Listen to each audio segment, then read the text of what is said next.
बिस्मिल्लाहिर्रहमानिर्रहीम। अल्लाह के नाम से शुरू जो बहुत बड़ा मेहरबान नहायत रहम करने वाला है। अस्सलाम वालेकुम मेरी यूट्यूब फैमिली, आप सब कैसे? उम्मीद है कि आप सब ठीक होंगे। अल्हम्दुलिल्लाह हम भी ठीक है। अल्लाह पाक से मेरी दुआ है कि अल्लाह ताला सब कुछ सलामत रखे, आबाद रखे, खुशियों से दामन भर दे और हर किस्म की परेशानी से महफूज रखे।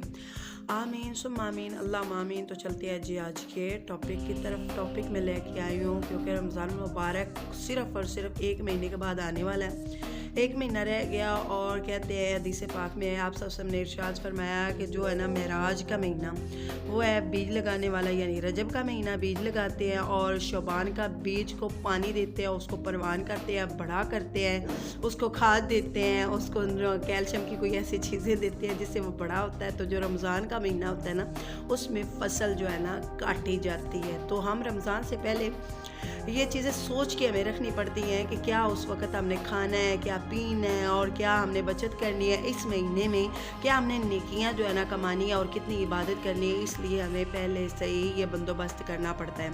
तो मैंने सोचा क्यों ना यूट्यूब फैमिली के साथ भी शेयर किया जाए कि मैं किस तरीके से बजट जो प्लानिंग करती हूँ रमज़ान के लिए और कौन सी चीज़ें हैं जो ज़्यादा लाती हूँ इस महीने में, कौन सी चीज़ें हैं जो अगले महीने में उसको यानी अगले महीने के लिए स्टोर करती हूँ। तो वो आपके साथ इस वीडियो में शेयर करूँ। और कौन सी चीज़ें हैं जो रमज़ान मुबारक में ज़्यादा इस्तेमाल होने वाली हैं और वो हमें कौन सी चीज़ें हैं जो रमज़ान मुबारक से पहले लेकर रखनी चाहिए, क्योंकि रमज़ान मुबारक में पता नहीं कीमतों को तो आग ही लग जाती है, आसमानों को छूने लग पड़ती है वो कीमतें। हर कोई समझता है कि हमने रमज़ान मुबारक में ही कमाई करनी है, पूरे साल भर की जो कीमत होती है ना आधी वो फुल, जैसे कि 50 की चीज़ हो 100 की चीज़ मिलती है।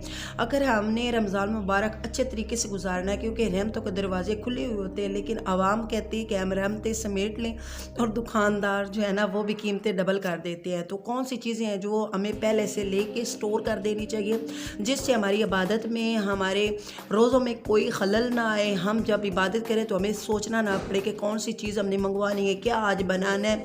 ख़वातीन को तो यही मसला बस लगा रहता है कि आज हमने क्या पकाना है और आज हम क्या करेंगी। नमाज पे भी बैठी हुई हो ना तो जब अल्लाह ताला की इबादत कर रही होती है, कुरान मजीद पढ़ रही होती है, तो यही सोच रही होती है कि आज हमने क्या बनाना है। तो ये नमाज में या इबादत में खलल आ जाता है।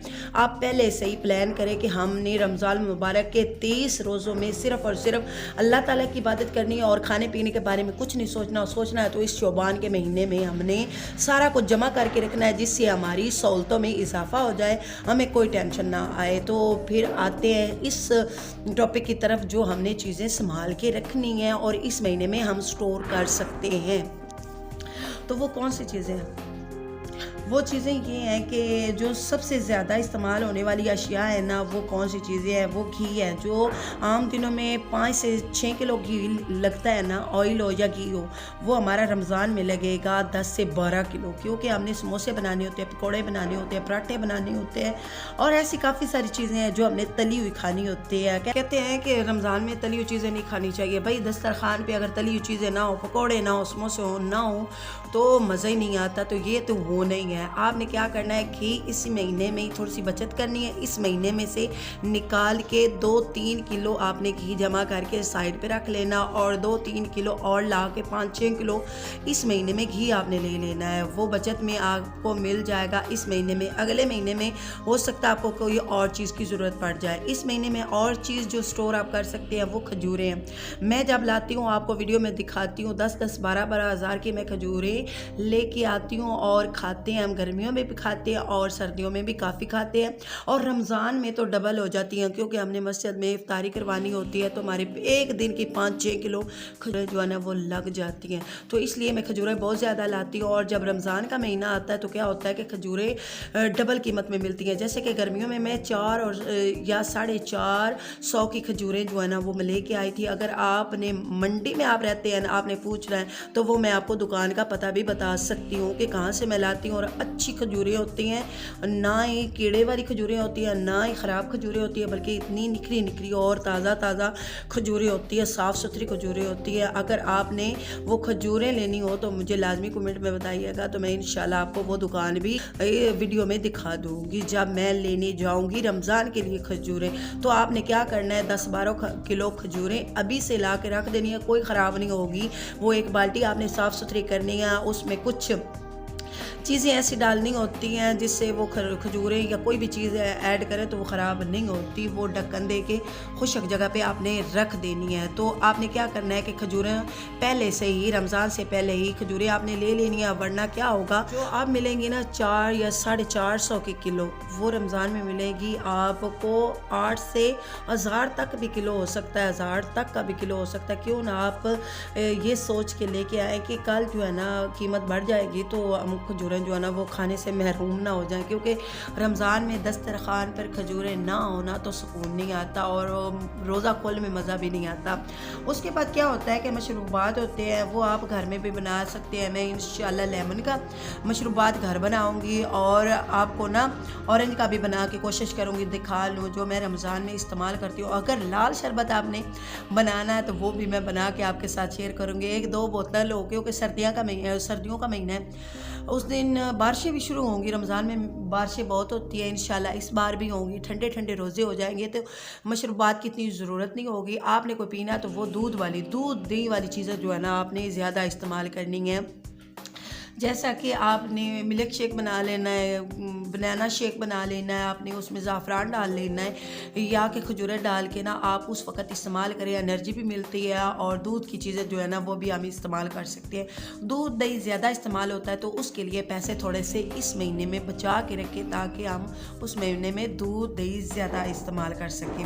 फिर आ जाते हैं, आपको मैंने बताया है कि जो चीज़ें स्टोर हो सकती हैं, जिसमें खजूरें स्टोर हो सकती हैं, जिसमें ऑयल जो है ना घी स्टोर हो सकता है, जिसमें सब्जियां ऐसी हैं जो मैं आपको बताना चाहती हूँ, जो स्टोर होने वाली सब्जियां हैं। इस महीने में आप बचत थोड़ी सी करें और सब्ज़ी मंडी में जाएं और जो चीज़ें सस्ती मिल रही हैं देखभाल के वो चीज़ें लाएं। जैसे कि मटर आपको मिलेंगे, वो भी साल भर के लिए मैं स्टोर करके रखती हूँ, वो स्टोर हो सकते हैं। तो मैं आपको बता रही थी कि जो गाजरें हैं ना आजकल बहुत सस्ती आई हुई हैं। अगर उसको कद्दूकस करके और किससे ना अच्छे तरीके से बॉक्स होते हैं, जो टिफ़िन बॉक्स होते हैं, उनमें संभाल के रखें।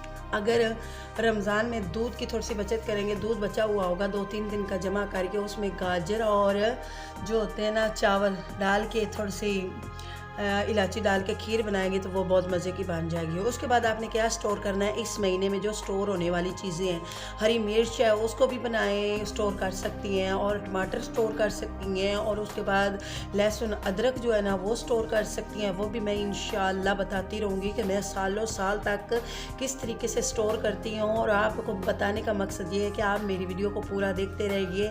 और मैं आज तो सिर्फ आपको बता रही थी कौन सी चीज़ें हमें सब्ज़ी मंडी से लाकर स्टोर कर लेनी चाहिए और बचत में रहते हुए रमज़ान को इस तरीके से गुजारे कि जैसे कि साल के बाद एक महीना आना है और हमने बस इसी महीने को जी के गुजारना है। खुल के खाएं, खुल के पिएं, क्योंकि रहमत के दरवाजे खुले हुए होते हैं। और मैं आपको बताना चाहती हूँ हकीकत की बात, पूरे साल भर के जो निचोड़ होता है ना हमारे घर का, वो रमज़ान मुबारक होता है। और रमज़ान मुबारक में हमारा फ्रिज जो है ना वो भरा रहता है, हमारे बर्तन भरे रहते हैं, क्योंकि मैं पहले से बचत करना शुरू कर देती हूँ और इन चीज़ों को स्टोर करना शुरू कर देती हूँ। रमज़ान में मुझे कोई टेंशन नहीं होती। असर की नमाज़ पढ़ती हूँ, सुकून से पढ़ती हूँ और उसके बाद लग जाती हूँ। आधा घंटा भी मेरे पास होना तो मैं इफ्तारी तैयार कर लेती हूँ और अच्छा खासा जो है ना दस्तरखान जो है ना वो सज जाता है। बाकी चीज़ें मैं आपको बता दूँ वो कौन सी स्टोर होने वाली है। चिकन स्टोर हो सकता है, गैस जो है ना वो स्टोर हो सकती है, एक जो है ना भर के सिलेंडर जो है ना आप इजाफी जो है ना रख लें, क्योंकि रमज़ान में सहरी का टाइम बहुत मुख्तसर सा होता है, थोड़ा होता है, तो हमें अगर गैस ख़त्म हो जाए तो हमें बहुत प्रॉब्लम होती है। अगर जो लकड़ियाँ जलाते हैं उनको तो मसला नहीं होता, उनको पता होता है कि लकड़ियाँ कितनी पड़ी हुई हैं। अगर गैस जो जलाने वाले हैं ना उनको पता ही नहीं होता, गैस जो है ना ऊपर पराठा डाला हुआ होता है या बिरयानी रखी हुई होती है तो गैस ख़त्म हो जाती है, फिर बहुत ही मसला बनता है। इसी वजह से एक सिलेंडर जो है ना इसी महीने में बचत करें ताकि सिलेंडर जो है ना इजाफी भर के रख ले।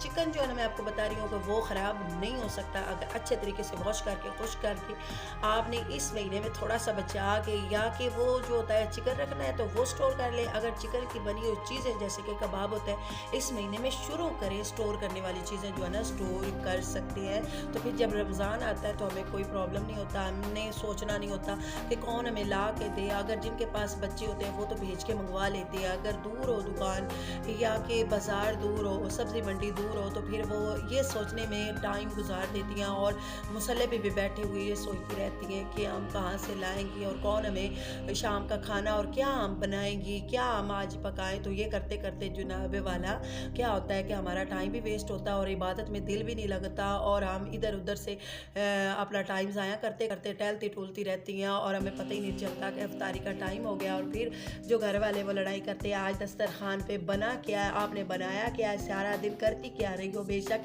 हम अल्लाह ताला की इबादत करती रहे, पाक कलाम पढ़ती रहे, नमाज़ें पढ़ती रहे, लेकिन घर वालों ने ये देखना होता है कि दस्तरखान पे क्या क्या चीज़ें पड़ी हुई है।